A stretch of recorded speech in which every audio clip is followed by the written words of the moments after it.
পিটিয়ে মেরে ফেলা হচ্ছে কেন? মুখ্যমন্ত্রী জবাব দাও। এই দিকে দিকে নারী নির্যাতন হচ্ছে কেন? মুখ্যমন্ত্রী জবাব দাও। এই চোপড়ার ঘটনায় জেসিবিকে শুধু ধরলে হবে না, তাকে উপযুক্ত দৃষ্টান্তমূলক শাস্তি দিতে হবে। এই চোপড়ার ঘটনা নিয়ে দুষ্কৃতীকে উপযুক্ত শাস্তি দিতে হবে। এই চোপড়ার ঘটনা নিয়ে দুষ্কৃতীকে উপযুক্ত শাস্তির দাবিতে আমাদের এই মিছিল। এই বউবাজার তারকেশ্বর ঝাড়গ্রাম পটুয়া সহ বিভিন্ন দিকে গণপ্রহারে মেরে ফেলা হচ্ছে কেন? রাজ্য সরকার জবাব দাও। এদিকে দিকে পিটিয়ে খুন করা হচ্ছে কেন নিরীহ মানুষদের? মুখ্যমন্ত্রী জবাব দাও। এই জবাব জবাব জবাব সবাই দিতেই হবে। এই জবাব জবাব জবাব সবাই দিতেই হবে। ইনকিলাব জিন্দাবাদ। এই সারা ভারত গণতান্ত্রিক মহিলা সমিতি জিন্দাবাদ। এই নারী নির্যাতনের বিরুদ্ধে লড়ছে, লড়বে। এই নারী নির্যাতনের বিরুদ্ধে লড়ছে, লড়বে।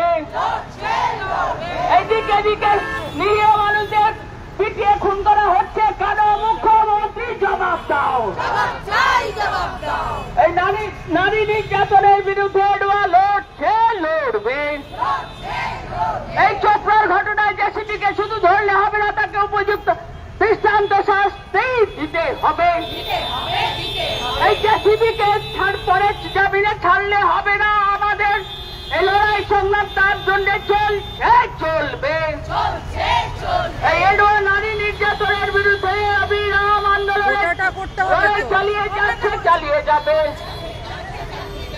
এডোয়া লড়ছে, লড়বে।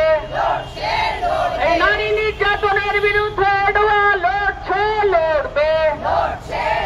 এই দিকে দিকে নারী নির্যাতন হচ্ছে কেন? মুখ্যমন্ত্রী জবাব দাও। এই চোপড়া এবং দিকে দিকে নানান দিকে যে পিটিয়ে মারা হচ্ছে নিরীহ মানুষদের হচ্ছে কেন? মুখ্যমন্ত্রী জবাব দাও।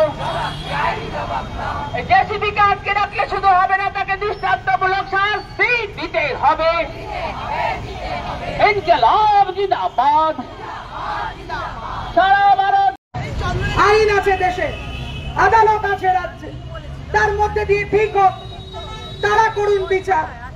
কে ন্যায় করেছে, কে অন্যায় করেছে, আজকে তারা যারা তৃণমূল তারা নিজেরা ঠিক করে দেবে। তাদের দুর্নীতির কে জবাব দেবে? তাদের একের পর এক চুরির কে জবাব দেবে? তাদের অত্যাচারের কে হিসাব দেবে? সব জায়গায় এক একচ্ছত্র সন্ত্রাসের রাজত্ব বিভিন্ন জায়গায় প্রতিষ্ঠা করেছে তৃণমূল। আর তার জন্যই চোপড়া, তার জন্যই ডাবগ্রামের ফুলবাড়ি, যেখানে এক গণতান্ত্রিক প্রতিষ্ঠান পঞ্চায়েত যা গ্রামের মহিলাদের, যা মানুষের অধিকারকে প্রতিষ্ঠিত করেছিল, আর আজকে তা তৃণমূলী সন্ত্রাসের রাজত্বে প্রতিষ্ঠিত হয়েছে।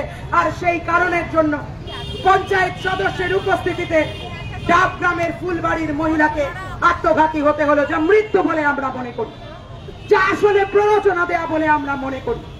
আর তার বিরুদ্ধেই আমাদের লড়াই। ঝাড়গ্রাম, পান্ডুয়া, তারকেশ্বর, বউবাজার, একের পর এক আমাদের রাজ্যে, আদ্যাপীঠ, আরিয়াদহ, একের পর এক আমাদের রাজ্যে গণপ্রহারের ঘটনা ঘটছে। আমাদের রাজ্যে আইন হাতে তুলে নেওয়ার ঘটনা ঘটছে। যে ঝোঁক অত্যন্ত মারাত্মক, যে ঝোঁক স্বাভাবিকভাবে এই ঝোঁকের বিরুদ্ধে, এই প্রবণতার বিরুদ্ধে যেখানে পুলিশ প্রশাসনের অনেক আগে ব্যবস্থা নেওয়া উচিত, সতর্ক হওয়া উচিত, তা তারা হচ্ছেন না।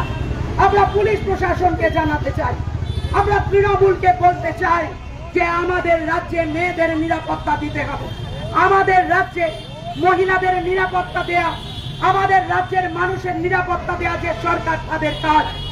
একই সাথে আমরা মহিলা কমিশনকে চিঠি লিখেছি, আমরা মানবাধিকার কমিশনকে চিঠি লিখেছি। আমরা দেখছি যে আমাদের রাজ্যে মানবাধিকার কমিশন, আমাদের রাজ্যে মহিলা কমিশন তারা আছেন, কিন্তু তারা এই ধরনের ঘটনায়ও কোনো ব্যবস্থা নেন না। সুমোটো শতপ্রণোদিত হয়ে যে ব্যবস্থা নেওয়া উচিত তা তারা নেন না। আজকে 3 দিন হয়ে গেল আমরা চিঠি লিখেছি, কিন্তু আমরা কোনো উত্তর পাইনি, আমরা কোনো তাদের ব্যবস্থার কথাও জানতে পারিনি। আমরা এখানে প্রচার মাধ্যমের মধ্যে বলতে চাই, আমরা তাদের মাধ্যমে জানাতে চাই যে আমরা এই ধরনের ঘটনা বরদাস্ত করব না। আমরা দেখেছি কলকাতায় ইন্ডিয়ান চার্টার্ড অ্যাকাউন্টেন্টস ইনস্টিটিউট, সেখানে স্বামীনারায়ণ মন্দির থেকে স্বামী জ্ঞানবাৎসল্য যিনি ছিলেন ওখানে চিফ গেস্ট, তিনি যখন লেকচার দিচ্ছিলেন বলেছেন যে সামনের 5টা রো থেকে মহিলাদের খালি করে দিতে হবে।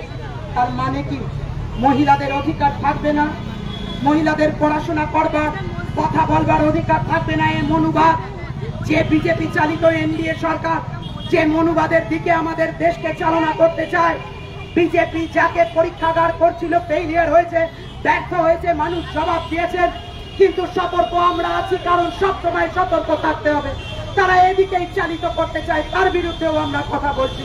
আমাদের সর্বভারতীয় কমিটি তারা চিঠি দিয়েছে এবং আমরাও এই ঘটনা কলকাতার মতো জায়গায়, যে কলকাতা রবীন্দ্রনাথে, যে কলকাতা রামমোহনে, সেই জায়গায় আজ এই ধরনের ঘটনা আমরা তার প্রতিবাদ করছি। চোপড়া, ফুলবাড়ি সহ এই সমস্ত জায়গায় মহিলাদের উপর নির্যাতন, একই সাথে কোন প্রকারের ঘটনা আইন হাতে তুলে নেওয়ার ঘটনার আমরা প্রতিবাদ করছি। আজ আমরা প্রতিবাদ করছি, জেলায় জেলায় আমাদের প্রতিবাদ মিছিল হচ্ছে, বিক্ষোভ হচ্ছে এবং এই কথা আমরা বলতে চাই যে যারা গ্রেপ্তার হয়েছেন তাদের দৃষ্টান্তমূলক শাস্তি দিতে হবে। আরো যারা দুষ্কৃতি জড়িত তাদের গ্রেপ্তার করে এই শোকেসের শোকজ না, শোকেসে দেখালাম আর শোকজ করলাম যে এই যে দেখো শোকজ, আসলে শোকজ যদি করতে হয় তাহলে গোটা তৃণমূল দলটাকে শোকজ করতে হয়, গোটা তৃণমূল দলটাই উঠে যাবে। আর তাই শোকেসের শোকজ নয়, আমরা বলছি প্রকৃত অপরাধীদের ধরে তাদেরকে দৃষ্টান্তমূলক শাস্তি দিতে হবে যাতে এ ধরনের ঘটনা না ঘটে। আর এই প্রতিবাদ, এই আমাদের বিক্ষোভ, এ মিছিল, এ আমাদের কর্মসূচি, আমাদের আন্দোলন তা চলবে।